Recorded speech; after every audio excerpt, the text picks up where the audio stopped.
യോഹന്നാൻ എഴുതിയ സുവിശേഷം 3-ാം അധ്യായത്തിന്റെ 24 മുതൽ 36 വരെയുള്ള വചനങ്ങളാണ് നമ്മളിപ്പോൾ ശ്രദ്ധിച്ചുകൊണ്ടിരിക്കുന്നത്. യേശുക്രിസ്തുവിനെ സംബന്ധിച്ച് യോഹന്നാൻ സ്നാപകന്റെ ഏറ്റവും ഒടുവിലത്തെ സാക്ഷ്യമാണ് നമ്മൾ അവിടെ വായിക്കുന്നത്. അതാണ് നമ്മൾ പഠിച്ചു തുടങ്ങിയത്. ഈ ഭാഗത്ത് യോഹന്നാന്റെ ശിഷ്യന്മാരും യഹൂദന്മാരുമായിട്ടുള്ള ഒരു തർക്കത്തെക്കുറിച്ച് നമ്മൾ ആദ്യം കണ്ടു. അത് ശുദ്ധീകരണം സംബന്ധിച്ചുള്ള ഒരു തർക്കമായിരുന്നു. നമ്മളത് ചിന്തിച്ചതുകൊണ്ട് ഞാൻ ആവർത്തിക്കുന്നില്ല. യേശുക്രിസ്തുവിന്റെ ശിഷ്യന്മാരുമായിട്ടും ഇതേ വിധത്തിൽ തന്നെ യഹൂദന്മാരും യഹൂദ മതത്തിലെ പരീശന്മാരും ശാസ്ത്രിമാരുമൊക്കെ തർക്കത്തിലും വാദത്തിലും ഏർപ്പെടാറുണ്ടായിരുന്നു. അത് യേശുക്രിസ്തുവുമായിട്ടും അവര് തർക്കിക്കാൻ ശ്രമിക്കുകയല്ല, അവര് വളരെ വ്യഗ്രത കാണിച്ചിട്ടുണ്ട്. ആ സമയത്തൊക്കെ കർത്താവ് മിണ്ടാതാക്കിയ ചരിത്രമാണ് സുവിശേഷങ്ങളിൽ നമ്മൾക്ക് കാണാൻ സാധിക്കുന്നത്. എന്നാൽ കർത്താവിന്റെ ശിഷ്യന്മാർക്ക് പലപ്പോഴും അവർ ചോദിച്ച ചോദ്യങ്ങൾക്ക് തൃപ്തികരമായ ഉത്തരം നൽകാനായിട്ട് സാധിച്ചിട്ടില്ല ശിഷ്യന്മാർക്ക്. ഇതാണ് കർത്താവും നമ്മളും തമ്മിലുള്ള വ്യത്യാസം.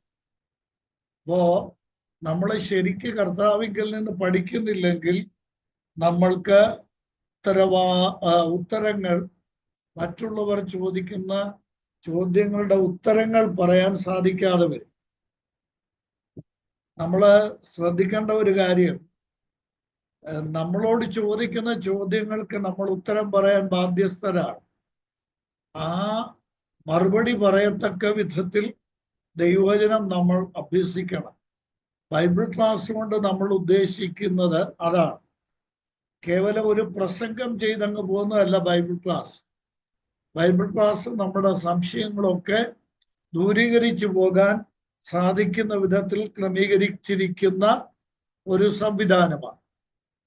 ഇവിടെ യേശുക്രിസ്തുവിന്റെ ശിഷ്യന്മാരെ കുറിച്ചും യോഹന്നാന്റെ ശിഷ്യന്മാരെ കുറിച്ചും പറയുന്നു.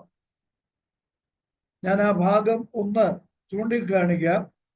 അവിടെ 25-ാം വാക്യത്തിൽ, 3-ന്റെ 25-ാം യോഹന്നാന്റെ ശിഷ്യന്മാർ ഉണ്ടോ? യോഹന്നാന്റെ ശിഷ്യന്മാർ, അവർക്ക് യഹൂദന്മാരുമായിട്ട് തർക്കമുണ്ടായി. എന്നാൽ അടുത്ത് നമ്മൾ കാണുന്നത് 4-ാം അധ്യായത്തിന്റെ 1-ാം വാക്യം. 4-ാം അധ്യായത്തിന്റെ യേശു യോഹന്നാനേക്കാൾ അധികം ശിഷ്യന്മാരെ ചേർത്ത് സ്നാനം കഴിപ്പിച്ചു. അടുത്ത 2-ാം വാക്യം നോക്കിയേ. ശിഷ്യന്മാരല്ലാതെ അവന്റെ ശിഷ്യന്മാർ അല്ലാതെ.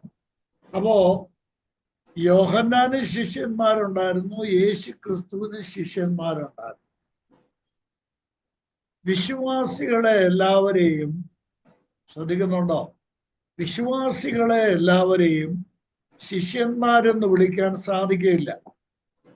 കർത്താവിന്റെ ശിഷ്യന്മാർ എന്ന് പറയുമ്പോൾ രക്ഷിക്കപ്പെട്ട എല്ലാവരും യേശു കർത്താവിന്റെ ശിഷ്യന്മാരാവണം എന്നില്ല.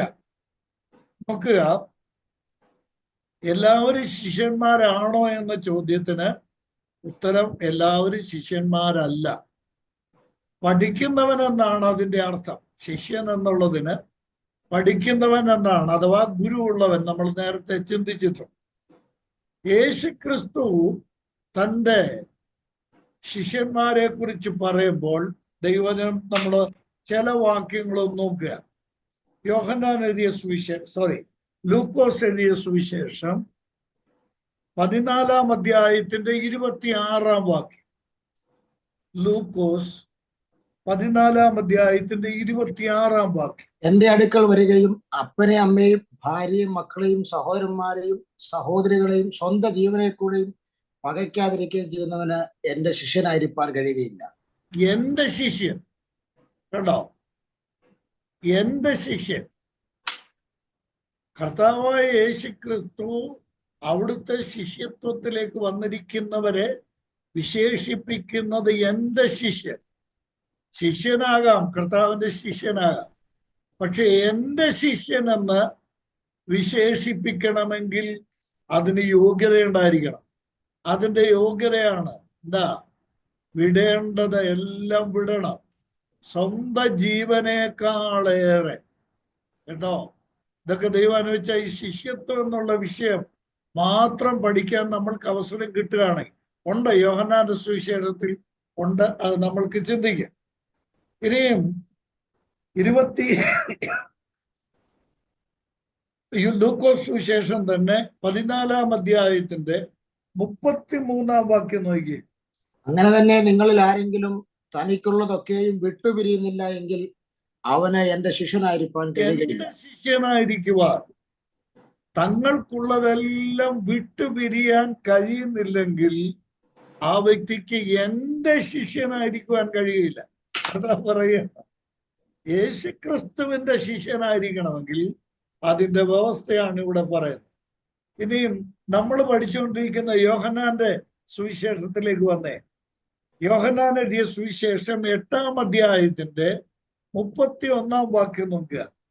യോഹന്നാൻ 8-ാം അധ്യായത്തിന്റെ തന്നിൽ വിശ്വസിച്ച യഹൂദന്മാരോട് യേശു, എന്റെ വചനത്തിൽ നിലനിൽക്കുന്നു എങ്കിൽ നിങ്ങൾ വാസ്തവമായി എന്റെ ശിഷ്യന്മാരായി. എന്റെ ശിഷ്യന്മാർ ആരാ? എന്റെ ശിഷ്യന്മാരെന്ന് വിശേഷിപ്പിക്കാൻ കഴിയുന്ന ആരാ?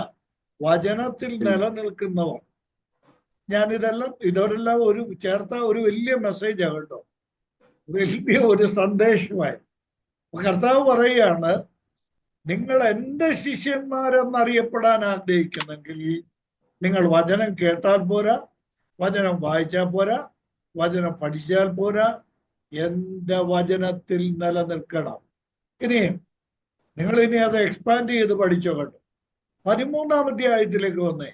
യോഹന്നാൻ എഴുതിയ സുവിശേഷം 13-ാം അധ്യായത്തിന്റെ 35-ാം വാക്യം നോക്കി. 13-35. നിങ്ങൾക്ക് തമ്മിൽ തമ്മിൽ സ്നേഹമുണ്ടെങ്കിൽ നിങ്ങൾ എന്റെ ശിഷ്യന്മാർ എന്ന് എല്ലാവരും അറിയും. കേട്ടോ, ഇവിടെ കണ്ടോ, മൈ ഡിസൈപ്പിൾസ്, എന്റെ ശിഷ്യന്മാർ. ആരാണ് എന്റെ ശിഷ്യന്മാർ? യേശുക്രിസ്തുവിന്റെ ശിഷ്യന്മാർ ആരാണ്? നിങ്ങൾക്ക് തമ്മിൽ തമ്മിൽ സ്നേഹമുണ്ടെങ്കിൽ,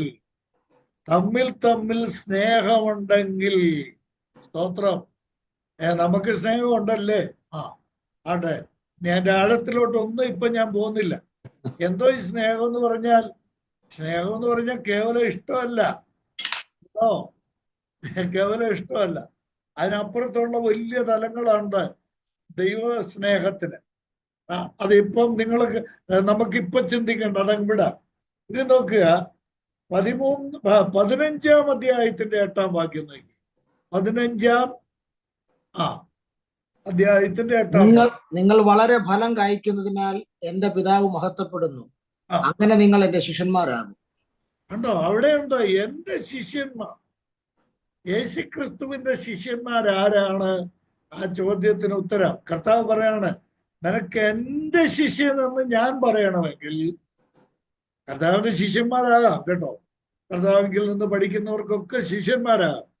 നമ്മളെ നോക്കി എന്റെ ശിഷ്യൻ എന്ന് കർത്താവ് പറയണമെങ്കിൽ വളരെ ഫലം കായ്ക്കണം. ഫലം കായ്ച്ചാൽ പോരാ, വളരെ ഫലം കായ്ക്കുന്നതിനാൽ, നിങ്ങൾ വളരെ ഫലം കായ്ക്കുന്നതിനാൽ എന്റെ ശിഷ്യന്മാരെന്ന് എല്ലാവരും അറിയും.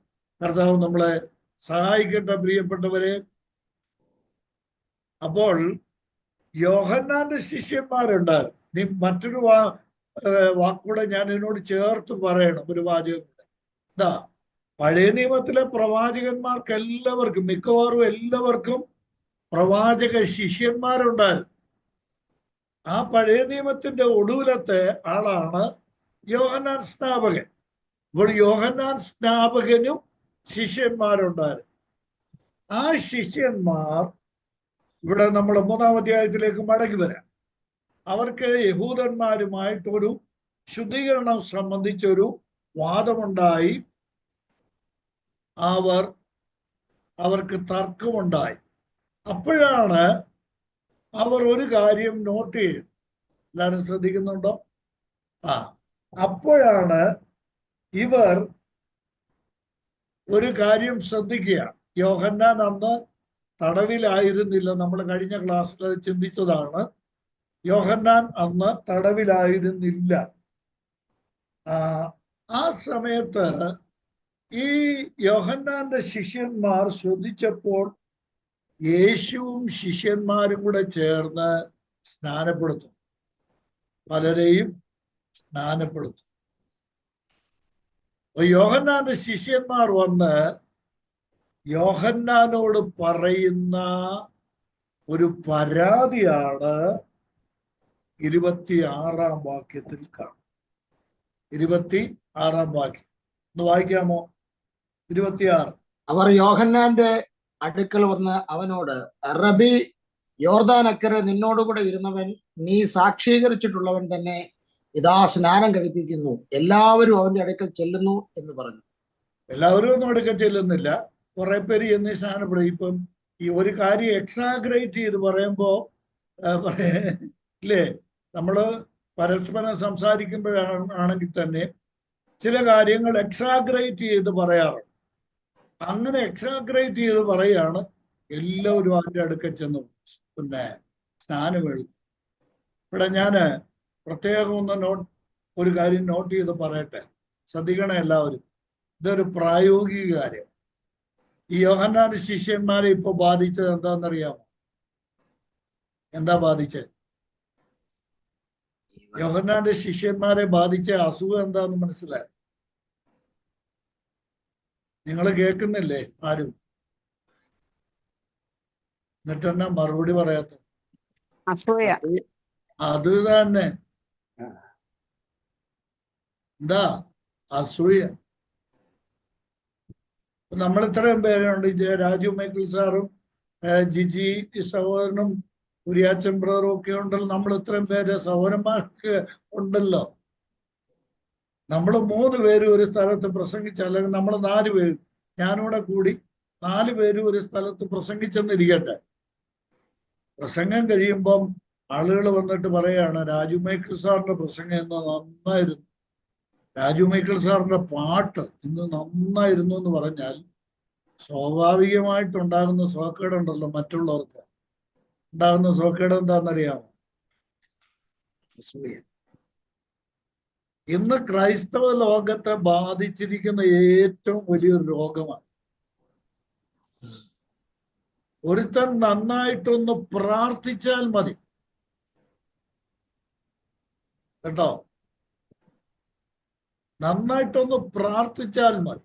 അതിന് സ്തോത്രം പറയാനോ അതിന് ആമേൻ പറയാനോ അതോർത്ത് ദൈവത്തിന് മഹത്വം നൽകാനോ, അദ്ദേഹത്തെ കാണുമ്പോൾ അല്ലെങ്കിൽ ആ ശുശ്രൂഷ കഴിയുമ്പോൾ മാറ്റി നിർത്തി ഒരു അഭിനന്ദന വാക്ക് പറയാനോ, പരസ്യമായിട്ട് അഭിനന്ദിക്കാൻ സാധിക്കുമെങ്കിൽ പരസ്യമായിട്ട് അഭിനന്ദിക്കാനോ സാധിക്കും. അതാണ് ക്രൈസ്തവീകത, ഇതാണ് ക്രിസ്തീയ മാർഗം എന്ന് പറയുന്നത്.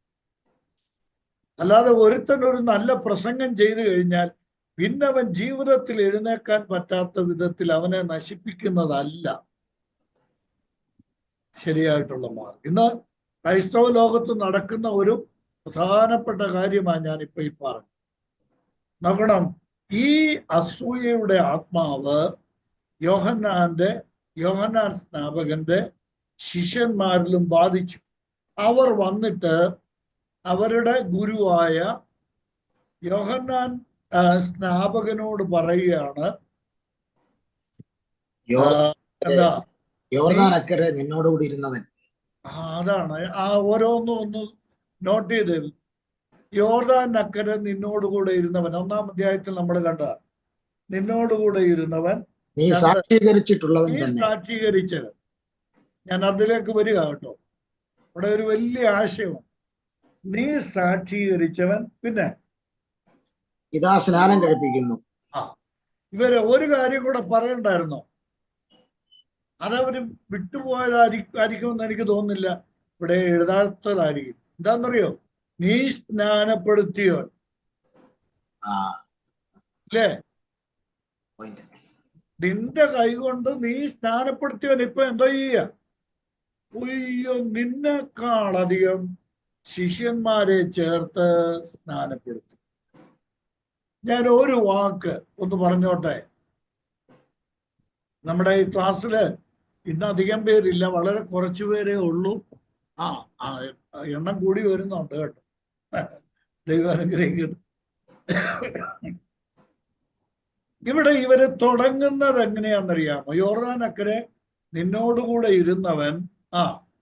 അടുത്ത വാക്യം, നീ സാക്ഷീകരിച്ചിട്ടുള്ളവൻ തന്നെ. നീ സാക്ഷീകരിച്ചിട്ടുള്ളവൻ. ശ്രദ്ധിക്കുന്നുണ്ടോ? നീ സാക്ഷീകരിച്ചിട്ടുള്ള. ഇങ്ങനെ പറയണമെങ്കിൽ, യോഹന്നാന്റെ ഈ ശിഷ്യന്മാർ ഇങ്ങനെ പറയണമെങ്കിൽ, യോഹന്നാൻ യേശുക്രിസ്തുവിനെ കുറിച്ച് സാക്ഷ്യം പറഞ്ഞത് ഇവര് കേട്ടിട്ടുണ്ട്. ഈ കേട്ട പുള്ളികളാണ്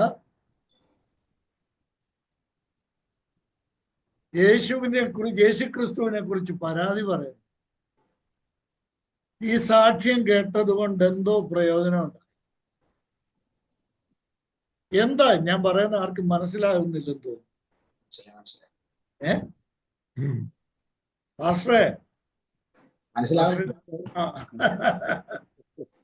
എന്തോ യോഹന്നാൻ സാക്ഷീകരിച്ചത്? ഇതാ പോകുന്നു ദൈവത്തിന്റെ കുഞ്ഞാണ്, ലോകത്തിന്റെ പാപത്തെ ചുമക്കാൻ വന്നവനാണ്. നിങ്ങളൊക്കെ അവന്റെ അടുക്കലാ ചെല്ലേണ്ടത്. 1-ാം അധ്യായത്തിലെ സാക്ഷ്യം നോക്കിക്കേ. ഇവൻ ദൈവപുത്രനാ, ഇവൻ പരിശുദ്ധാത്മാവിൽ സ്നാനം കഴിപ്പിക്കുന്നവനാ. ഇതാരാ പറഞ്ഞേ? യോഹന്നാൻ സ്നാപകൻ യേശുക്രിസ്തുവിനെ കുറിച്ച് പറഞ്ഞ സാക്ഷ്യം ഇതായിരുന്നു. ഇത് കേട്ട പുള്ളികളാണ് വന്ന് യോഹന്നാനോട് പറയുന്നത്, കേട്ടോ, ദാ നിന്റെ കൈകൊണ്ട് സ്നാനപ്പെട്ടവൻ അധികം ശിഷ്യന്മാരെ ചേർത്ത് സ്നാനപ്പെടുത്തുന്നു എന്ന് പരാതി പറയും. ഇനി നമ്മള് ഈ ഭാഗത്ത് ഇവര് ഈ യോഹന്നാനോട് വന്ന് പരാതി പറയുമ്പോൾ ആദ്യം യോഹന്നാനെ വിളിക്കുന്നത് എങ്ങനെയാണ് എന്ന് നോക്കിയേ. റബ്ബി എന്നാണ് വിളിക്കുന്നത്. ഞാൻ അതിന്റെ വിശദാംശങ്ങളിലേക്ക് ഒന്നും പോകുന്നില്ല. റബ്ബി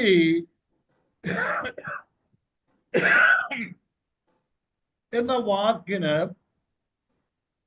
വളരെ വിസ്തൃതവും വിശാലവുമായ അർത്ഥമാണ് അന്നുണ്ടായിരുന്നത്. കേവലം ഒരു മാസ്റ്റർ എന്നുള്ള ഒരു പഠിപ്പിക്കുന്ന ഒരാൾ എന്നുള്ള അർത്ഥമല്ല. അതിനേക്കാൾ വിപുലമായ ഒരു അർത്ഥതലം അതിനുണ്ട്. അത് വിളിച്ചിട്ടാണ് ഇവരോട് പറയുന്നത്.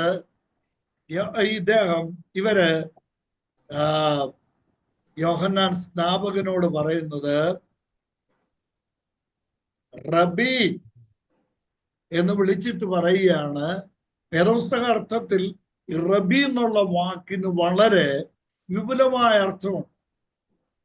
അത് വളരെ ബഹുമാനം നൽകുന്ന ഒരു വാക്കാണ്. എന്നാൽ കർത്താവായ യേശുക്രിസ്തു പഠിപ്പിച്ചപ്പോൾ ഒരു വലിയ പാഠം അവിടുത്തെ ശിഷ്യന്മാരെ പഠിപ്പിച്ചിട്ടുണ്ട്. നമുക്ക് അതൊന്ന് ശ്രദ്ധിക്കാം. മത്തായി എഴുതിയ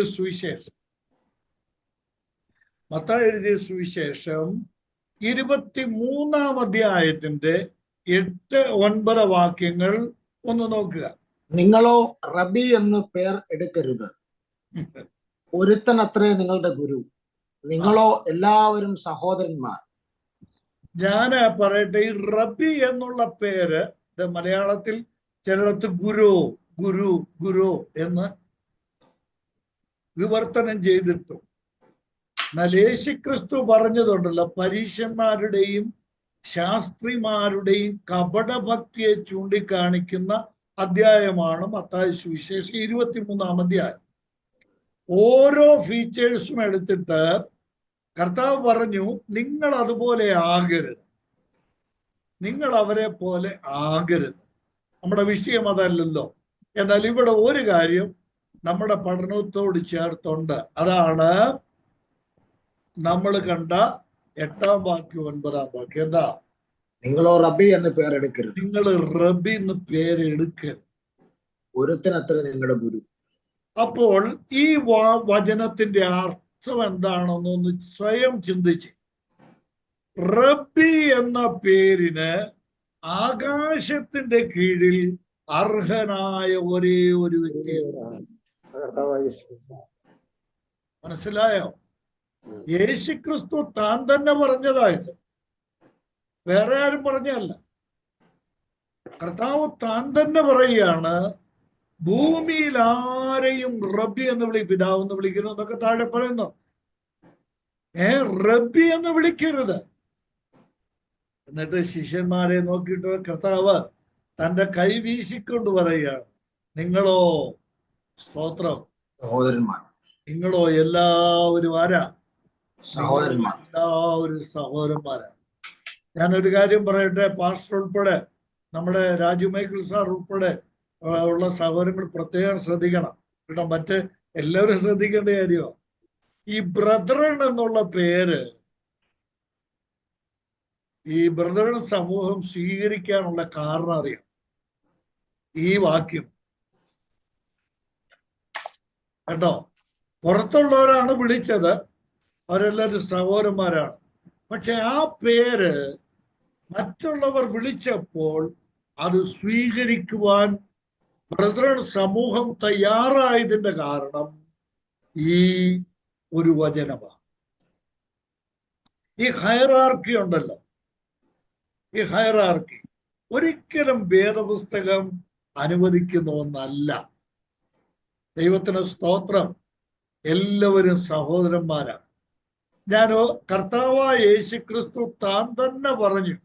നമ്മൾ യോഹന്നാന്റെ സുവിശേഷം 15-ാം അധ്യായം പഠിക്കുമ്പോൾ നമ്മളത് പഠിക്കും. കർത്താവ് പറഞ്ഞത് എന്താണെന്നറിയാമോ? നിങ്ങൾ എൻ്റെ സ്നേഹിതന്മാരാണ്, നിങ്ങൾ എൻ്റെ സഹോദരന്മാരാണ്, നിങ്ങൾ എൻ്റെ സഹോദരന്മാരാണ്. ഇനി നോക്കുക, യോഹന്നാൻ എഴുതിയ സുവിശേഷം തന്നെ കർത്താവ് ഉയർത്തെഴുന്നേറ്റ് 20-ാം വാക്യം 20-ാം അധ്യായം ഉയർത്തെഴുന്നേറ്റ് കഴിഞ്ഞിട്ട് കർത്താവ് പറയുന്നത് എന്താണെന്നറിയോ? നിങ്ങൾ എൻ്റെ സഹോദരന്മാരോട് ചെന്ന് പറയുക, നിങ്ങളുടെ പിതാവും എൻ്റെ പിതാവും. സ്തോത്രം. അതൊക്കെ എന്തൊരു ഹൃദ്യമായ ബന്ധമാണ്.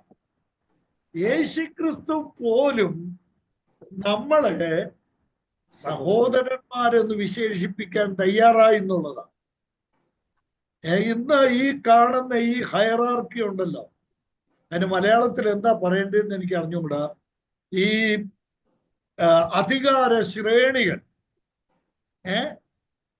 പാസ്റ്ററുണ്ട്, പിന്നെ സെൻട്രൽ പാസ്റ്ററുണ്ട്, ഡിസ്ട്രിക്ട് പാസ്റ്ററുണ്ട്, സ്റ്റേറ്റ് ഉണ്ട്, പിന്നെ ഓവർസിയർ ഉണ്ട്, നാഷണൽ ഓവർസിയർ ഉണ്ട്, ഇന്റർനാഷണൽ ഓവർസിയർ ഉണ്ട്. തമ്പുരാനെ,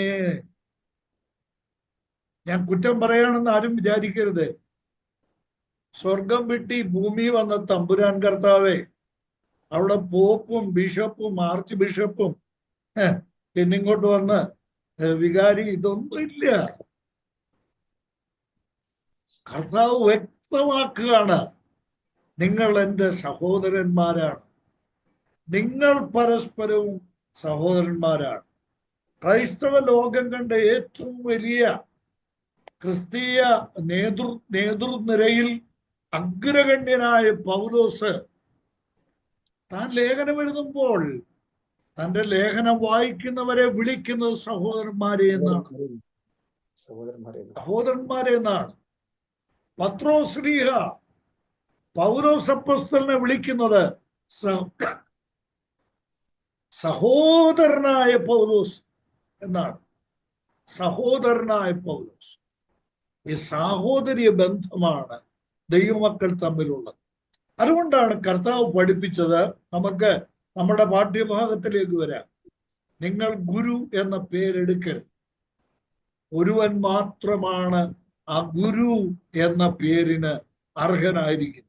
ഗുരു എന്ന വാക്കിന്റെ അർത്ഥമൊക്കെ ഞാൻ നേരത്തെ പറഞ്ഞിട്ടുള്ളത് കൊണ്ട് ഞാൻ കൂടുതൽ വിശദീകരിക്കാൻ ആഗ്രഹിക്കുന്നില്ല.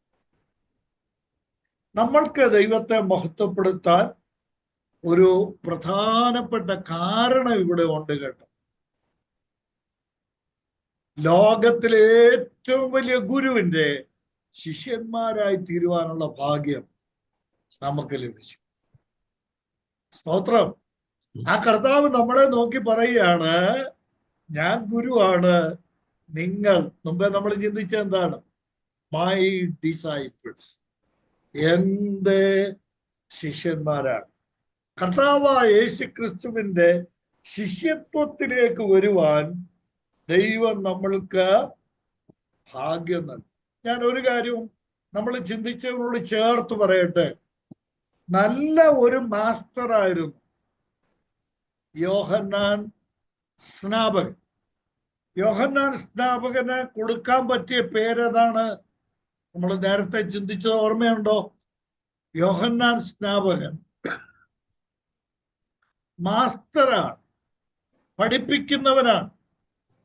അദ്ദേഹത്തെ ഇവര് വിളിക്കുന്നത് ഗുരു എന്നാണ്. ഗലാത്യർക്ക് എഴുതിയ ലേഖനം 3-ാം അധ്യായത്തില് ആ വാക്യം ചൂണ്ടിക്കാണിച്ചിട്ട് ഞാൻ അങ്ങ് പോവാം. 3-ാം അധ്യായത്തിൽ അപ്പോസ്തലനായ പൗലോസ് യോഹന്നാൻ സ്നാപകന്റെ റോള്, യോഹന്നാൻ സ്നാപകന്റെ പേര് പറഞ്ഞല്ല, പറഞ്ഞിട്ടുണ്ട്. 24-ാം വാക്യം, 3-ാം അധ്യായത്തിന്റെ 24. അങ്ങനെ നാം വിശ്വാസത്താൽ നീതീകരിക്കപ്പെടേണ്ടതിന് ന്യായപ്രമാണം ക്രിസ്തുവിന്റെ അടുക്കിലേക്ക് നടത്തുവാൻ നമുക്ക് ശിശുപാലകനായി ഭവിച്ചു. ശിശുപാലകൻ കണ്ടോ? യോഹന്നാൻ സ്നാപകൻ ഒരു അധ്യാപകനായിരുന്നു, ഒരു മാസ്റ്ററായി. ഇംഗ്ലീഷ് ബൈബിളിൽ നോക്കിയേ, wherefore school master, law was our school master. ന്യായപ്രമാണം എന്താന്ന് പറഞ്ഞേ? സ്കൂൾ മാസ്റ്ററാണ്. സ്കൂളിൽ പഠിപ്പിക്കുന്ന എന്ന് പറഞ്ഞാൽ അത് മലയാളത്തിൽ എഴുതിയപ്പോ കുറെ കൂടെ വ്യക്തമായിട്ട് എഴുതി. എന്താ? ശിശുക്കളെ അഭ്യസിപ്പിക്കുന്ന അധ്യാപകൻ. അപ്പൊ നമുക്കിങ്ങനെ പറയാം, നേഴ്സറി ക്ലാസ്സസിൽ പഠിപ്പിച്ചുകൊണ്ടിരുന്ന, നേഴ്സറി ക്ലാസ്സിൽ പഠിപ്പിക്കുന്ന. ഞാനിതൊക്കെ ഈ ചിരിച്ചോണ്ട് എനിക്ക് ചിരി വരുന്നതിന്റെ കാരണം എന്താണെന്നറിയാമോ? എന്റെ സന്തോഷം കൊണ്ടാണ്. യോഹന്നാൻ സ്നാപകൻ നേഴ്സറിയിൽ പഠിപ്പിച്ച ആളാണ്. നേഴ്സറിയിൽ പഠിപ്പിച്ച ആള് എന്ത് ചെയ്യുക? നേഴ്സറിയിൽ നിന്ന് പ്രൈമറി സ്കൂളിലേക്കും അപ്പർ പ്രൈമറിയിലേക്കും ഹൈസ്കൂളിലേക്കും ആ കുട്ടിയെ തരപ്പെടുത്തി അഥവാ ഒരുക്കി വിടുകയാണ്. ഇവിടെ നോക്കണം, ആ 24-ാം വാക്യം നോക്കിയേ. യോഹന്നാൻ സ്നാപകൻ എന്ന നഴ്സറി സ്കൂളിലെ അധ്യാപകൻ, സ്കൂൾ മാസ്റ്ററായ യോഹന്നാൻ സ്നാപകൻ തൻ്റെ കൂടെ ഉണ്ടായിരുന്ന തൻ്റെ ശിഷ്യന്മാരെ എങ്ങോട്ട് നടത്തിയെന്ന? ക്രിസ്തുവിന്റെ അടുക്കലേക്ക് നടത്തുന്ന ശിശുപാലകൻ. യോഹന്നാൻ സ്നാപകൻ എന്ന സ്കൂൾ മാസ്റ്റർ താൻ ചെയ്ത ജോലി എന്താണെന്നറിയാമോ? 1-ാം അധ്യായത്തിലേക്ക് പോയേ. ഇവര് പറയുന്ന വാക്ക് തന്നെ എടുത്തേ. ആരാ? ഈ ശിഷ്യന്മാർ പറയുന്ന അതേ വാക്ക് തന്നെ എടുത്തേ. യോഹന്നാന്റെ ശിഷ്യന്മാർ പറയുന്ന അതേ വാക്ക് തന്നെ എടുത്തേ. എന്താ? നീ സാക്ഷ്യം പറഞ്ഞവൻ. ആ ഒരു വാചകത്തിന് ചുവന്ന മഷിക്കടിവരയിടണം. ചുവന്ന മഷിക്കടിവരയിടണം. എന്താ? എന്താ യോഹന്നാൻ സ്നാപകൻ സാക്ഷ്യം പറഞ്ഞത്? നിങ്ങൾ യേശുവിന്റെ അടുക്കലേക്ക് പോകണം. തന്റെ കൂടെ നിന്ന 2 ശിഷ്യന്മാർ യേശുവിനെ അനുഗമിച്ചു. അത് കണ്ടിട്ട് യോഹന്നാൻ സന്തോഷിച്ചു. തന്റെ ജോലി ഒരു ന്യായപ്രമാണ അധ്യാപകൻ എന്ന നിലയിൽ, ന്യായപ്രമാണം അഭ്യസിപ്പിക്കുന്ന ഒരു അധ്യാപകൻ എന്ന നിലയിൽ യോഹന്നാൻ സ്നാപകന്റെ ദൗത്യത്തിൽ യോഹന്നാൻ സ്നാപകൻ സമ്പൂർണമായി വിജയിച്ചിരുന്നു. എന്താ? നിങ്ങളെല്ലാവരും ഈ കുഞ്ഞാടിന്റെ പിന്നാലെ പോകണം, നിങ്ങളെല്ലാവരും ആത്മസ്നാനമേൽക്കണം, നിങ്ങളെല്ലാവരും ദൈവപുത്രനിൽ വിശ്വസിക്കണം, ഇതാണ് ദൈവപുത്രൻ എന്ന് യോഹന്നാൻ സ്നാപകൻ സാക്ഷീകരിച്ച് തന്റെ അടുക്കൽ വന്നവരെ മുഴുവൻ ക്രിസ്തുവിങ്കലേക്ക് നയിക്കുന്ന സ്കൂൾ അധ്യാപകനായിരുന്നു യോഹന്നാൻ സ്നാപകൻ. അത് അനുഭവിച്ചവരാണ് യോഹന്നാൻ സ്നാപകന്റെ അടുക്കൽ വന്നിട്ട് പരാതി പറയുന്നത്, നീ സാക്ഷീകരിച്ചവൻ നിന്നെക്കാളേറെ ശിഷ്യന്മാരെ ചേർത്ത് സ്നാനം കഴിപ്പിക്കുന്നു, എല്ലാവരും അവന്റെ അടുക്കൽ ചെല്ലുന്നു എന്ന്. അതിന് യോഹന്നാൻ സ്നാപകൻ പറഞ്ഞ മറുപടി വളരെ ശ്രദ്ധിക്കണം. അതിന് യോഹന്നാൻ, സ്വർഗത്തിൽ നിന്ന് കൊടുത്തിട്ടല്ലാതെ മനുഷ്യനൊന്നും ലഭിപ്പാൻ കഴിയുകയില്ല. ഈ ശിഷ്യന്മാരെ കുറിച്ച് യോഹന്നാൻ സ്നാപകന് വാസ്തവത്തിൽ ലജ്ജ തോന്നി. എന്താ? താൻ ഇത്രയും പഠിപ്പിച്ചിട്ടും ഇത്ര വ്യക്തമായിട്ട് യേശുക്രിസ്തുവിനെ കുറിച്ച് സാക്ഷ്യം പറഞ്ഞിട്ടും ഇവർ യേശുക്രിസ്തുവിനെ തിരിച്ചറിഞ്ഞില്ലല്ലോ എന്ന ഭാരം യോഹന്നാനെ ഭരിച്ചു. കേട്ടോ, നമുക്കും ചില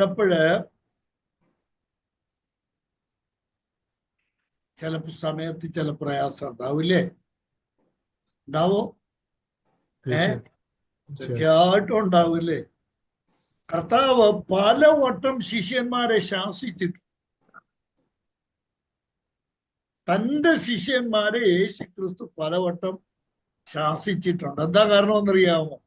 കൂടെ നടന്ന അരാത്രിയും പകലും എല്ലാം ഈ ഗുരുവിന്റെ കൂടെ, ഈ യേശുവിന്റെ കൂടെ നടന്നിട്ടും ഗ്രഹിക്കേണ്ട പല കാര്യങ്ങളും അവർ ഗ്രഹിക്കാതെ വന്നപ്പോൾ നമ്മുടെ കർത്താവ് അവരെ ഓർത്ത് വിഷമിച്ചിട്ടുണ്ട്. 2, പൗലോസ് അപ്പോസ്തലൻ പറയുന്നത് എന്താ പറയുക തന്റെ ലേഖനങ്ങളിൽ? ഞാൻ ഒരു ഉദാഹരണം പറയാം. ഗലാത്യ ലേഖനത്തിൽ പൗലോസ് പറയുന്നുണ്ട്, ഫിലിപ്പി ലേഖനത്തിലും താൻ പറയുന്നുണ്ട്. അത് വിശ്വാസികളോട് ബന്ധപ്പെട്ട്, ഞാൻ ഓടിയതും അധ്വാനിച്ചതും വൃഥാവായി, കഷ്ടപ്പെട്ട് പ്രാണൻ കളഞ്ഞ്. എനിക്ക് ഭയങ്കര സങ്കടം ഉണ്ടാവാറുണ്ട് ചില സന്ദർഭം. നമ്മളൊരു ക്ലാസ് എടുക്കുന്നത്, നമ്മൾ പഠിപ്പിക്കുന്ന ജീവൻ കളഞ്ഞ്, പ്രാണൻ കളഞ്ഞ്, കേട്ടോ, ചുമ്മാ അതൊരു ഊഴം പോക്കാനുള്ള ക്ലാസ് എടുപ്പല്ല. നിങ്ങൾ എൻ്റെ ക്ലാസ്സിൽ സംബന്ധിച്ചിട്ടുള്ള നിങ്ങൾക്ക് എല്ലാവർക്കും അറിയാം, എൻ്റെ ആത്മാവും എൻ്റെ പ്രാണനും എൻ്റെ ശരീരവും മൊത്തം കൂടെ ചേർന്ന ഒരു ക്ലാസ് ഞാൻ എടുക്കുന്നു. ഇത്ര കഷ്ടപ്പെട്ട ഒരു ക്ലാസ് എടുക്കുന്ന ദൈവദാസൻ ആ ക്ലാസ് കഴിഞ്ഞിട്ട്, അല്ലെങ്കിൽ ആ ക്ലാസ്സിൽ അഭ്യസിച്ചവർ അദ്ദേഹത്തിന്റെ വചനം കേട്ടിട്ട് അതനുസരിച്ച് ജീവിതത്തെ ക്രമീകരിക്കാതെ വരുമ്പോൾ ആ ആളിനുണ്ടാകുന്ന ഭാരം ചെറുതല്ല.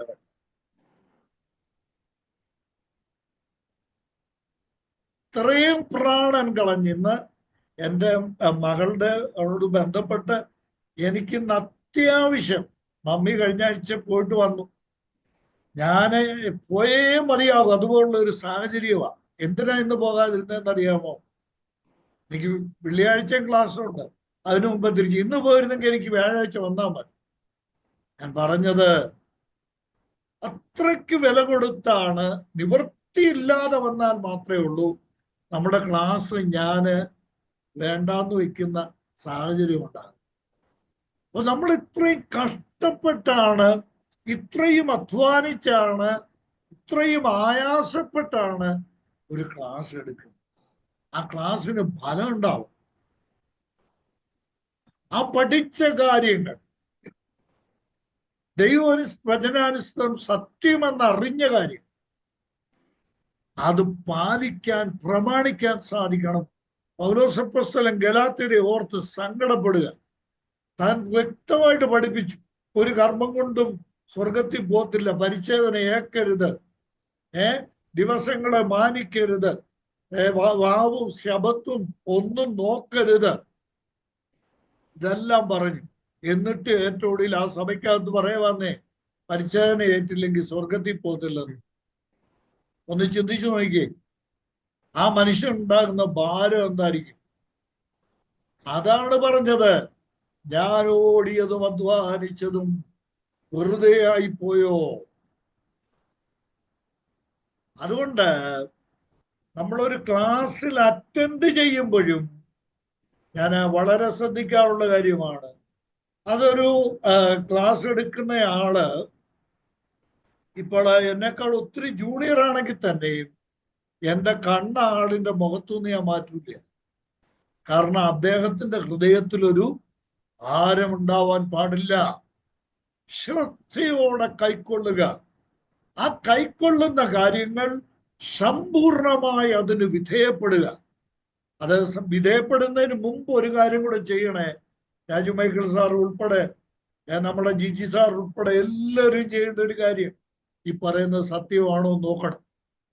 ദൈവജന അടിസ്ഥാനത്തിൽ ഈ പറയുന്നത് സത്യമാണോ എന്ന് പരിശോധിച്ച് സത്യമെന്ന് ബോധ്യപ്പെട്ടാൽ എന്ത് വില കൊടുത്തും അതനുസരിക്കാനും ആ സത്യത്തിനു വേണ്ടി നിലനിൽക്കാനും നമ്മൾക്ക് സാധിക്കണം. യോഹന്നാൻ സ്നാപകൻ ഒരർത്ഥത്തിൽ ഹൃദയ തകർച്ചയോടാണ് ഇവിടെ സംസാരിക്കുന്നത്. എന്താ അവര് പറയുകയാണ്, നീ സാക്ഷീകരിച്ചവൻ, നിന്റെ കൂടെ ഇരുന്നവൻ, നീ സ്ഥാനപ്പെടുത്തിയവൻ അധികം ശിഷ്യന്മാരെ ചേർത്ത് അവന്റെ സമൂഹം വിസ്തൃതമാക്കിക്കൊണ്ടിരിക്കുകയാണ്.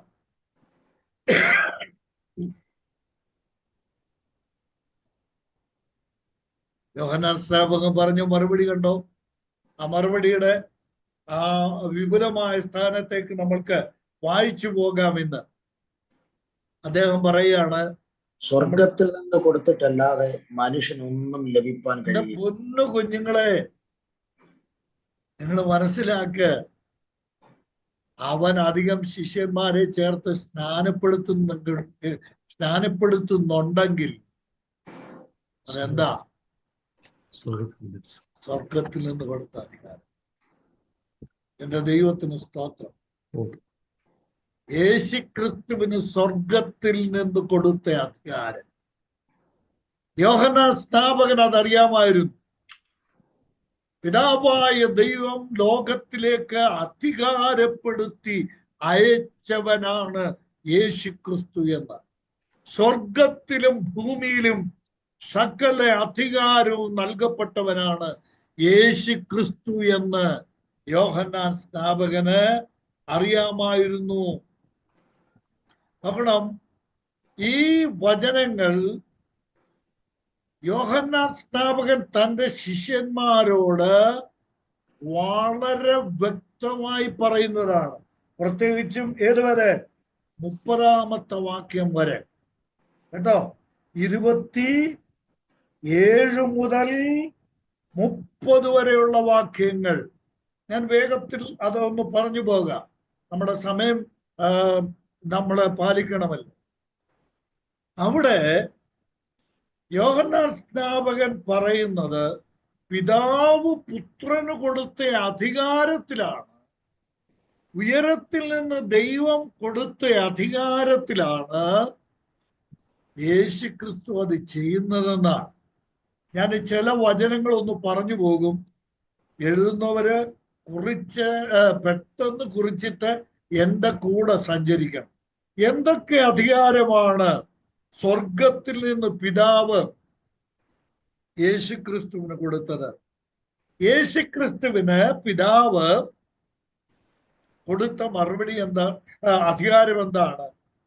സ്വർഗത്തിൽ നിന്ന് കൊടുത്തിട്ടല്ലാതെ ഒന്നും മനുഷ്യനാകട്ടെ യേശുക്രിസ്തുവിനാകട്ടെ ലഭിക്കുന്നില്ല. ദൈവം തന്നതേ ഉള്ളൂ. നമുക്ക് യേശുക്രിസ്തുവിനോട് ബന്ധപ്പെടുത്തി ചിന്തിക്കാം. സ്വർഗത്തിൽ നിന്ന് പിതാവ് പുത്രന് കൊടുത്തത് എന്തൊക്കെയാണ്? 17-ാം അധ്യായം എടുത്താട്ട് യോഹന്നാൻ എഴുതിയ സുവിശേഷം. പാസ്റ്ററെ, ഇത് വായിച്ചിരുന്ന് വളരെ നന്ദിയുണ്ട് കേട്ടോ. ദൈവം അനുഗ്രഹിക്കട്ടെ. 17-ാം അധ്യായത്തിന്റെ 2-ാം വാക്യം നോക്കി. നീ അവന് നൽകിയിട്ടുള്ളവർക്ക് എല്ലാവർക്കും അവൻ നിത്യജീവനെ കൊടുക്കേണ്ടതിന് നീ സകല ജഡത്തിന്മേലും അവൻ അധികാരം നൽകിയിരിക്കുന്നുവല്ലോ. സ്തോത്രം, സ്തോത്രം. ഞാൻ ചുമ്മാ സ്തോത്രം പറയുകയല്ല കേട്ടോ. ഞാൻ പറഞ്ഞ സ്തോത്രത്തിന്റെ അർത്ഥം മനസ്സിലായി. പിതാവായ ദൈവം കൊടുത്ത 1-ാമത്തെ അധികാരം എന്താ?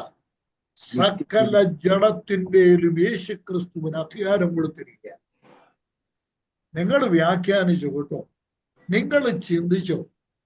അവൻ ഇഷ്ടമുള്ളതൊക്കെയും ലോകത്തിലുള്ള സകല മനുഷ്യരുടെ മേലും ചെയ്യുവാൻ അധികാരം ലഭിച്ച കർത്താവായി. ആ കർത്താവിനെതിരെ നിന്നാണ് ഈ കൃമികീടങ്ങള് ആ കർത്താവിനെതിരെയാണ് സംസാരിക്കുന്നത് കേട്ടോ. അവന്റെ മേൽ സകല അധികാരവും പിതാവായ ദൈവം യേശുക്രിസ്തുവിന് കൊടുത്തിരിക്കുകയാണ്. 6-ാം വാക്യം നോക്കിയാട്ട് 17-ാം അധ്യായത്തിൽ നിന്ന് ചില കാര്യങ്ങളാണ് ഞാൻ പറയുന്നത്. നീ ലോകത്തിൽ നിന്ന് എനിക്ക് തന്നിട്ടുള്ള മനുഷ്യർക്ക് ഞാൻ നിന്റെ നാമം വെളിപ്പെടുത്തിയിരിക്കുന്നു. ഹല്ലേലൂയ, ദൈവത്തിന് സ്തോത്രം. പിതാവ് പുത്രന് കൊടുത്ത 2-ാമത്തെ കാര്യം എന്താ? പിതാവ് പുത്രന് കൊടുത്ത 2-ാമത്തേത് എന്താ ഇവിടെ പറഞ്ഞിരിക്കുന്നത്? എന്താ? ലോകത്തിൽ നിന്ന് പിതാവ് ഒരു ജനത്തെ ഈ ലോകത്തിൽ നിന്ന് പിരിച്ചെടുത്ത് യേശുവിന് കൊടുത്തു. കേട്ടോ? ഇതൊക്കെ എത്ര വലിയ സത്യമാണെന്ന് നോക്കിയേ.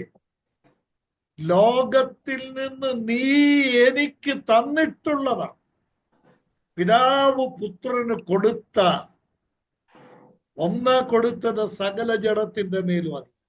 2, പിതാവ് പുത്രന് ഒരു ജനത്തെ ഈ ലോകത്തിൽ നിന്ന് കൊടുത്തു. അതിൽ പെടാനുള്ള ഭാഗ്യം നമ്മൾക്കും തന്നു.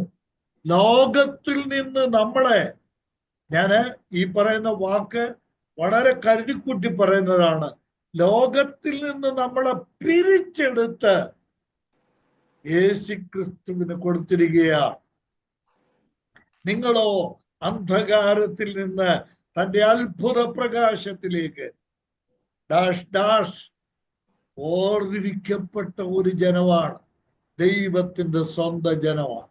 ഇനി 3-ാമത് നോക്കുക. പിതാവായ ദൈവം പുത്രന് കൊടുത്ത മറ്റൊരു കാര്യം. 4-ാം വാക്യം, 17-ാം അധ്യായത്തിന്റെ 4-ാം വാക്യം. ഞാൻ ഭൂമിയിൽ നിന്നെ മഹത്വപ്പെടുത്തി, നീ എനിക്ക് ചെയ്യുവാൻ തന്നെ പ്രവർത്തി തികച്ചിരിക്കുന്നു. കണ്ടോ? പിതാവ് പുത്രന് കൊടുത്ത എന്താ? മനസ്സിലാകുന്നുണ്ടോ? എന്താ കൊടുത്തേ? ഒരു പ്രവൃത്തി കൊടുത്തു. നീ എനിക്ക് ചെയ്യുവാൻ തന്ന പ്രവൃത്തി. ശ്രദ്ധിക്കണേ, സ്വർഗത്തിൽ നിന്ന് ഇങ്ങോട്ട് പോരുന്നതിന് മുമ്പ് പൂർവകാല നിത്യതയിൽ സ്വർഗത്തിലെ ദൈവം തയ്യാറാക്കിയ ഒരു ബ്ലൂ പ്രിന്റ് ഉണ്ടായിരുന്നു. ആ ബ്ലൂ പ്രിന്റ് ആര് ചെയ്യേണ്ടതാ?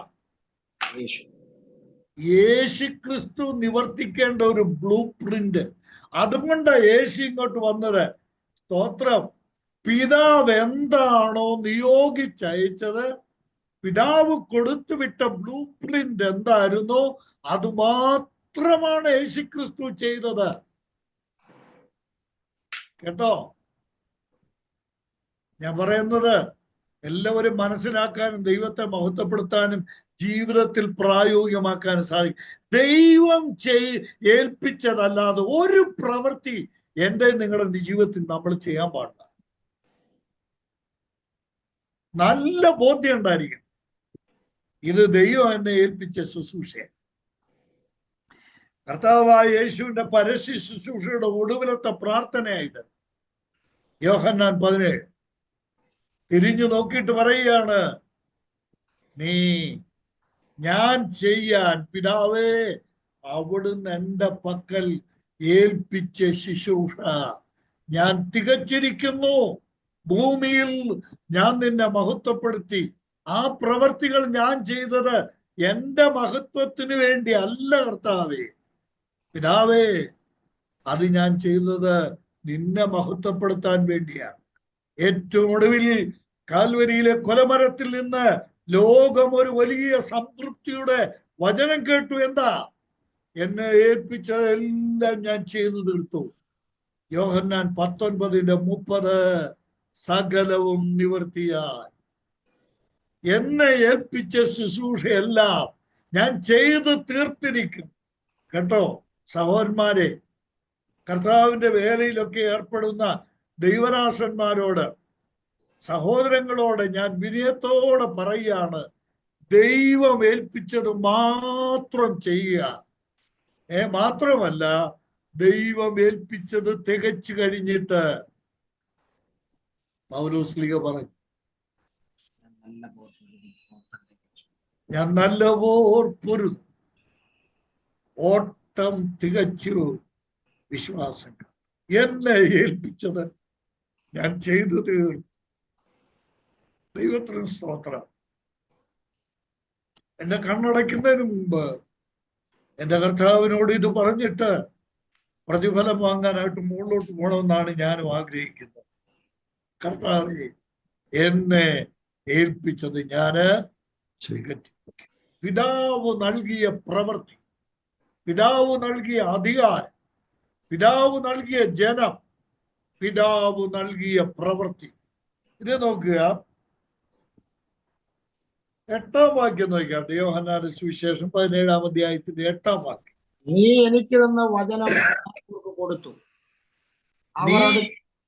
നീ എനിക്ക് തന്ന വചനം കണ്ടോ? നീ എനിക്ക് തന്ന വചനം ഞാൻ അവർക്ക് കൊടുത്തു. നിങ്ങളുടെ വ്യാഖ്യാനത്തിന് ഏതൊക്കെ മേഖലയിൽ ഇത് ഏതൊക്കെ വിധത്തിൽ ഇത് വ്യാഖ്യാനിക്കാൻ കഴിയുമോ വ്യാഖ്യാനിച്ച് പഠിപ്പിച്ചോ. വചനപ്രകാരം, വചനത്തിന്റെ അതിൽ നിന്നുകൊണ്ട് കേട്ടോ. സ്വർഗത്തിൽ നിന്ന് ഇങ്ങോട്ട് പോരുന്നതിന് മുമ്പ് പിതാവായ ദൈവം പുത്രന്റെ പക്കൽ ഏൽപ്പിച്ച വചനം, ആ വചനമാണ് യേശുക്രിസ്തു ജനത്തിന് വിളമ്പിക്കൊടുത്തത്. നീ എനിക്ക് തന്ന വചനം ഞാൻ അവർക്ക് കൊടുത്തിരിക്കുന്നു. ഈ വചനത്തിന്റെ ചലനം ഉണ്ടല്ലോ, ദൈവത്തിങ്കൽ നിന്ന് വചനം പ്രാപിക്കുക, ആ വചനം നമ്മൾ ഉൾക്കൊള്ളുക, ആ വചനം നമ്മുടെ ജീവിതത്തിൽ പ്രായോഗികമാക്കുക, അതേ വചനം മറ്റുള്ളവർക്ക് കൊടുക്കുക. ഇതാണ് ഈ വചനത്തിന്റെ ഒരു ക്രമം എന്ന് പറയുന്നത്. കർത്താവ് നമ്മളെ സഹായിക്കട്ടെ. കൂട്ടരുത്, പറയ്ക്കരുത്. ദൈവം തന്നത്, ദൈവം തന്ന വചനം. ഇനി നോക്കുക, നീ എനിക്ക് തന്ന വചനം, ദൈവം പുത്രന് കൊടുത്ത ഏറ്റവും അനുഗ്രഹിക്കപ്പെട്ട ഒന്നാണ് തന്റെ വചനം. ഇനി 17-ാം അധ്യായത്തിന്റെ 24-ാം വാക്യം. 17-ാം അധ്യായത്തിന്റെ, പിതാവേ, നീ ലോകസ്ഥാപനത്തിന് മുമ്പേ എന്നെ സ്നേഹിച്ചിരിക്കൊണ്ട് എനിക്ക് നൽകിയ മഹത്വം നീ എനിക്ക് നൽകിയ മഹത്വം, പിതാവായ ദൈവം പുത്രന് നൽകിയ മഹത്വം. സ്തോത്രം, സ്തോത്രം. എന്താ ഈ വചനത്തിന്റെ അർത്ഥമെന്നൊന്ന് ചിന്തിച്ചു നോക്കിയേ. പിതാവായ ദൈവം യേശുക്രിസ്തുവിന് കൊടുത്ത മഹത്വം എന്ത് ചെയ്യുന്ന? യേശുക്രിസ്തുവിന് കൊടുത്ത വചനം, പിതാവ് കൊടുത്ത വചനം നമുക്ക് തന്നു. 2, എന്റെ പിതാവ് എനിക്ക് തന്ന മഹത്വം ദൈവത്തിന് സ്തോത്രം. ലോകത്തിൽ ഒരു വ്യക്തിയും തങ്ങൾക്ക് ലഭിച്ചത്ര മഹത്വം മറ്റൊരാൾക്ക് ഉണ്ടാകാനോ കൊടുക്കാനോ ആഗ്രഹിക്കുന്നവരല്ല. എന്നാൽ ക്രിസ്തുവിന് പിതാവായ ദൈവം നൽകിയ മഹത്വം യേശുക്രിസ്തു നമ്മൾക്ക് തരുവാൻ പ്രസാദിച്ചു എന്നുള്ളത് ദൈവത്തെ മഹത്വപ്പെടുത്തുവാൻ വാഗ്ദാനം നൽകുന്ന അനുഗ്രഹീതമായ കാര്യമാണ്. ഇനിയും ഞാൻ ഒരൊറ്റ വാചകത്തിൽ ഒതുക്കി മുന്നോട്ട് പോകാം. ഈ മഹത്വം എന്നുള്ളത് യേശുക്രിസ്തു തന്ന മഹത്വം ഇപ്പൊ നമുക്ക് പൂർണ്ണമായിട്ട് അറിഞ്ഞുകൂടാ. ഇപ്പൊ നമുക്ക് പൂർണ്ണമായിട്ട് അറിയത്തില്ല. ഇവിടെ കർത്താവ് പറയുന്നത് എന്തറിയാമോ? ലോകസ്ഥാപനത്തിന് മുമ്പേ എനിക്ക് നിന്റെ അടുക്കൽ ഉണ്ടായിരുന്ന മഹത്വം ഇവർ കാണേണ്ടതിന് ഇവരെന്നോടുകൂടെ ഇരിക്കണം. ആ വാക്യം 24-ാം വാക്യം മൊത്തം ഒന്ന് സംക്ഷേപിച്ച് പറഞ്ഞാൽ ഇതാ: എപ്പോഴാണ് ആ മഹത്വത്തിന്റെ പൂർണ്ണത നമ്മൾക്ക് അറിയാൻ കഴിയുന്നതെന്ന് അറിയാമോ? അറിയാൻ കഴിയല്ല, അനുഭവിക്കാൻ കഴിയുന്നത് ഇപ്പോഴാ കർത്താവിന്റെ കൂടെ അങ്ങോട്ട് ഇരിക്കുന്ന സമയം. ഓ, ആ മഹത്വത്തിന്റെ ആ പൂർണ്ണത നമ്മൾ അനുഭവിക്കാൻ പോവുകയാണ്. നമ്മുടെ കർത്താവിന്റെ ഈ മഹത്വത്തെ കുറിച്ച് പൗലോസ്ലീഹ പറയുമ്പോൾ, പത്രോസ്ലീഹ പറയുന്ന കാര്യത്തിലേക്ക് ഇപ്പൊ ഞാൻ പോകുന്നില്ല. ഞങ്ങൾ അവന്റെ മഹിമ കണ്ട സാക്ഷികളാണ്. ആ തേജസ്സിൽ ഉള്ള പർവ്വതത്തിൽ വെച്ച് ഞങ്ങളത് കണ്ടു. അന്ന് ആ മഹത്വം, ആ തേജസ് ഇവര് കണ്ടത്, പത്രോസ്, യാക്കോബ്, യോഹന്നാനും കണ്ടത്, യേശുവും മോശയും ഏലിയാവും ആ മഹത്വത്തിൽ വെളിപ്പെട്ട് കണ്ടത്. അന്ന് അവർക്ക് ആ മഹത്വം ഉണ്ടായില്ല, ആ തേജസ് ഉണ്ടായില്ല. എന്നാൽ പത്രോസിനറിയാം, പൗലോസിനറിയാം, യോഹന്നാനറിയാം, യാക്കോബിനറിയാം, ഇന്ന് പാവപ്പെട്ട നമുക്കും അറിയാം. ഒരു നാൾ നമ്മുടെ കർത്താവിന്റെ അടുക്കൽ ചെല്ലുമ്പോൾ, ഫിലിപ്പിയർ 3:21, സകലവും തനിക്ക് കീഴ്പ്പെടുത്തുവാൻ കഴിയുന്ന തന്റെ വ്യാപാര ശക്തി കൊണ്ട് നമ്മുടെ താഴ്ചയുള്ള ശരീരത്തെ കർത്താവിന്റെ മഹത്വമുള്ള ശരീരത്തോട് സ്തോത്രം. അന്ന് യേശുക്രിസ്തു തന്ന മഹത്വം എന്താണെന്ന് പൂർണ്ണമായിട്ട് നമ്മൾ അനുഭവിച്ച് അറിയും. യോഹന്നാൻ സ്നാപകൻ പറഞ്ഞ ആ വാചകത്തിന് എന്തുമാത്രം അർത്ഥമുണ്ട്! ഉയരത്തിൽ നിന്ന് കൊടുത്തിട്ടല്ലാതെ, സ്വർഗത്തിൽ നിന്ന് കൊടുത്തിട്ടല്ലാതെ ആർക്കും ഒരു അധികാരവും ലഭിക്കുകയില്ല. കണ്ടോ? യോഹന്നാന്റെ സുവിശേഷം 3-ാം അധ്യായം 28-ാം വാക്യം, 27-ാം വാക്യം, സ്വർഗത്തിൽ നിന്ന് കൊടുത്തിട്ടല്ലാതെ മനുഷ്യന് ഒന്നും ലഭിക്കുവാൻ കഴിയില്ല. ഞാൻ ഒരു വാക്ക് പറയട്ടെ, നമുക്കും ലഭിച്ചത് സ്വർഗത്തിൽ നിന്ന് ലഭിച്ചതേ. ആർക്കും. ഞാൻ ചില വാക്യങ്ങള് നോട്ട് ചെയ്തിട്ടുണ്ട്, അതൊന്ന് ഓരോ വാചകത്തിൽ പറഞ്ഞു പോവാം. റോമർ 12:3 മുതലുള്ള വാക്യം ഭാവിക്കേണ്ടതിന് മീതെ ഭാവിച്ചുയരരുതെന്ന് പറഞ്ഞിട്ട് സഭയിലെ വിശ്വാസികൾക്ക് നൽകിയിരിക്കുന്ന ആത്മീക വരങ്ങളെ കുറിച്ചാണ് പൗലോസ്. ഇത് നമ്മളിൽ നിന്ന് നമ്മൾ ജനറേറ്റ് ചെയ്തതാണോ? ഞാൻ ക്ലാസ് എടുക്കുന്നു, ഞാൻ പ്രബോധിപ്പിക്കുന്നു, വ്യത്യസ്ത വരങ്ങൾ ദൈവമക്കൾ ഉപയോഗിക്കുന്നു, ശുശ്രൂഷ ഉൾപ്പെടെ എല്ലാം. ഇതെല്ലാം ആര് തന്നതാണ്? ദൈവം തന്നതാണ്. ഇനിയും ലേഖനം 4-ാം അധ്യായത്തിന്റെ 7 മുതൽ 11 വരെയുള്ള പുനരുദ്ധാനം ചെയ്ത കർത്താവ് സഭയ്ക്ക് നൽകിയ ദാനം, അപ്പോസ്തലന്മാർ, പ്രവാചകന്മാർ, സുവിശേഷകന്മാർ, ദേവന്മാർ, ഉപദേഷ്ടാക്കന്മാർ, ദൈവം സഭയ്ക്ക് തന്നതാ. ഉയരത്തിൽ നിന്ന്, സ്വർഗത്തിൽ നിന്ന് ദൈവം നൽകിയ ദാനമാണ്. 1 കൊരിന്ത്യർ 12:11 മുതലുള്ള വാക്യങ്ങൾ, പരിശുദ്ധാത്മാവ്, പിതാവായ ദൈവം, പുത്രൻ, കർത്താവ് സഭയ്ക്ക് നൽകിയിരിക്കുന്ന വരങ്ങൾ. നമ്മുടെ വിഷയം അതല്ലാത്തത് കൊണ്ട് ഞാൻ ഇത്രേ പറയുന്നുള്ളൂ. പിതാവ് തന്നതുകൊണ്ട്, പുത്രൻ തരുന്നു, പരിശുദ്ധാത്മാവ് നൽകുന്നു. സഭയിലെ വിവിധ വരങ്ങളെല്ലാം സ്വർഗത്തിലെ കർത്താവ് തരുന്നതാണ്. കർത്താവായ യേശുക്രിസ്തു തരുന്നതാണ്. പരിശുദ്ധാത്മാവ് നൽകുന്നതാണ്. ത്രിയേക ദൈവം നൽകുന്നതാണ്. ഇത് നൽകാൻ ഒരുത്തരെയും ഇവിടെ ചുമതലപ്പെടുത്തിയിട്ടില്ല. ദൈവം തന്നതല്ലാതെ നമ്മൾക്ക് ഒന്നുമില്ല. യാക്കോബ് 1:17 വാക്യം, യാക്കോബ് എഴുതിയ ലേഖനം 1-ാം അധ്യായത്തിന്റെ 17 വാക്യം, എല്ലാ നല്ല ദാനം ഉയരത്തിൽ നിന്ന് പിതാവിങ്കൽ നിന്ന് തന്നെ വരുന്നത്. കേട്ടോ, ദൈവം തന്നതാണ് നമ്മൾക്ക് ലഭ്യമായിട്ടുള്ള എല്ലാ അനുഗ്രഹങ്ങളും. ഇവിടെ വലിയൊരു പാഠം യോഹന്നാൻ സ്നാപകൻ തന്റെ ശിഷ്യന്മാരോട് പറഞ്ഞ് മനസ്സിലാക്കുക. അവൻ സ്നാനപ്പെടുത്തുന്നോ? അധികം ശിഷ്യന്മാരെ ചേർക്കുന്നോ? എന്നെക്കാൾ അധികം ശിഷ്യന്മാരെ അവൻ ചേർക്കുന്നോ? നിങ്ങൾ സ്തോത്രം ചെയ്തോണം. എന്താ കാരണം? സ്വർഗത്തിൽ നിന്ന് ദൈവം കൊടുത്ത അധികാരം.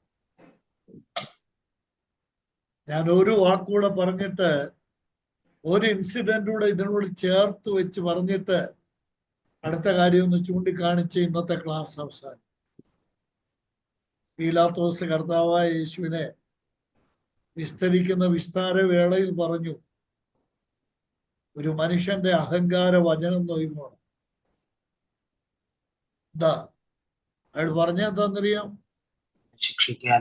ക്രൂശിക്കുവാനും നിന്നെ വിട്ടയക്കുവാനും എനിക്ക് അധികാരം. എനിക്ക് അധികാരം.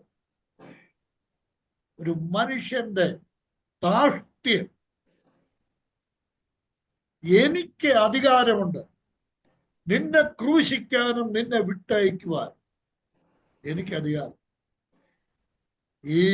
ഈ ന്യായാധിപന്മാരൊക്കെ ചോദിച്ച ചോദ്യത്തിന് ഒന്നും ഒട്ടുമിക്ക ചോദ്യത്തിന് യേശു കർത്താവ് മറുപടി പറഞ്ഞിട്ടില്ല, മിണ്ടിയിട്ടില്ല. ഓരോമം കത്തിരിക്കുന്നവരുടെ മുമ്പാകെ മിണ്ടാതിരിക്കുന്ന ആടിനെ പോലെയാണ്.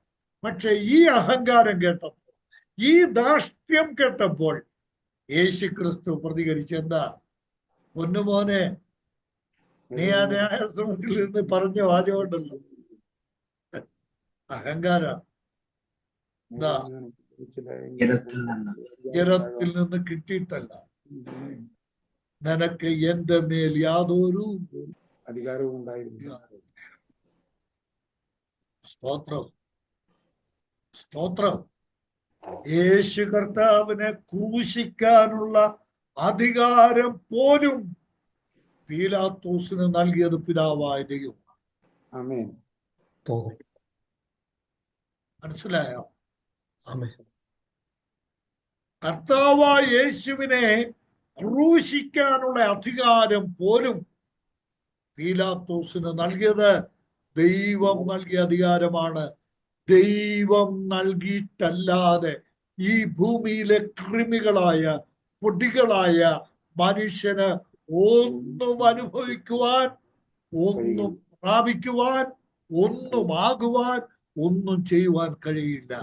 സകല ജഡത്തിന്മേലും ദൈവത്തിനും, ആ ദൈവത്തിനുള്ള അധികാരം പുത്രൻ തമ്പുരാന് കൊടുത്തിരിക്കുകയാണ്.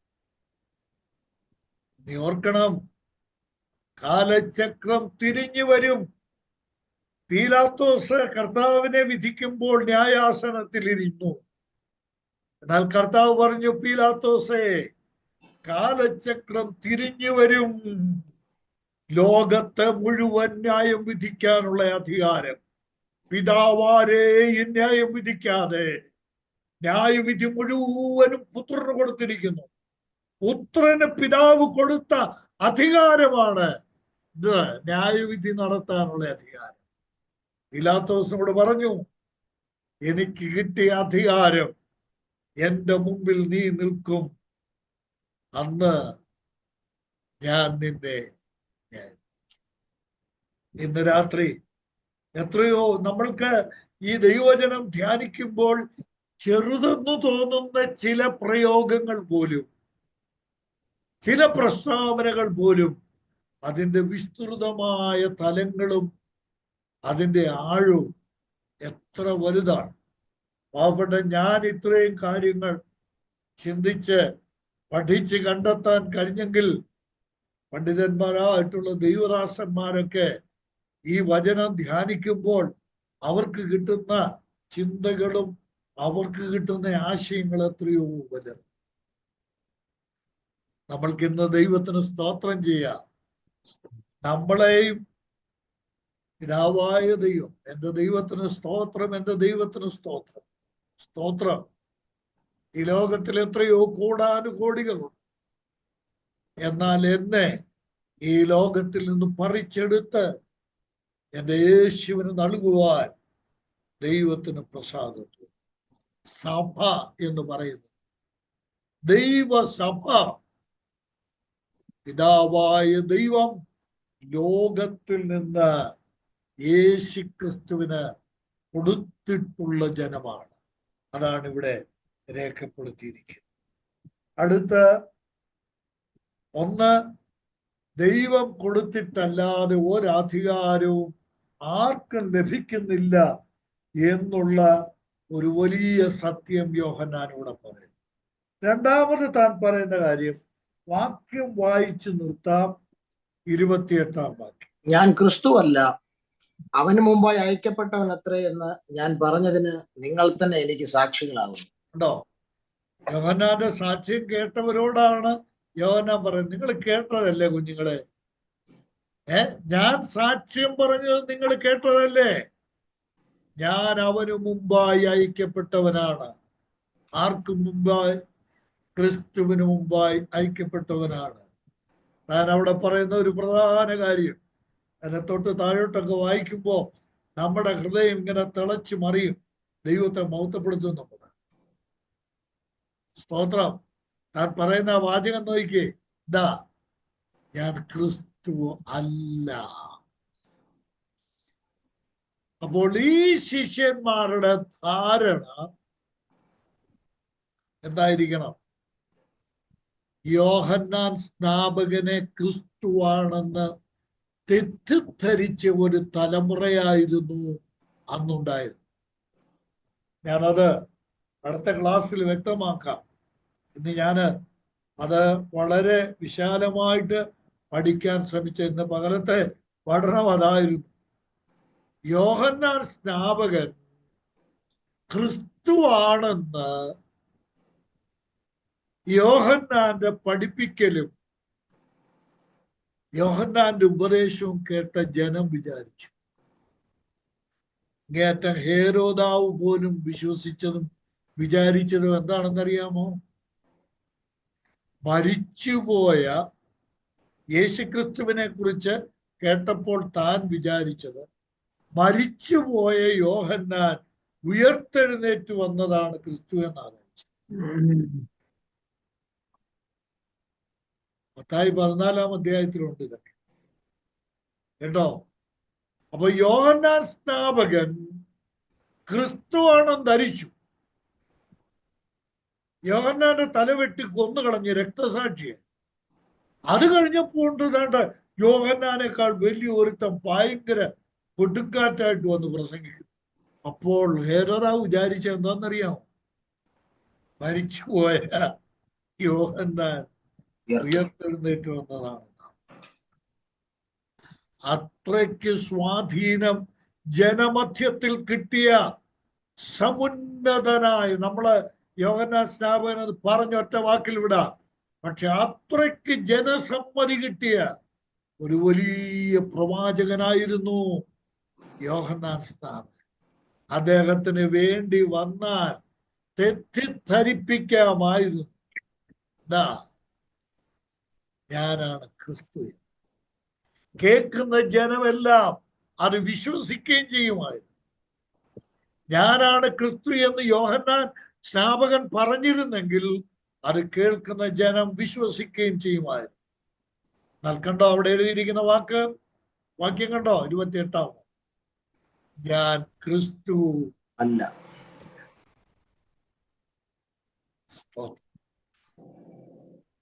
സ്തോത്രം. സ്തോത്രം.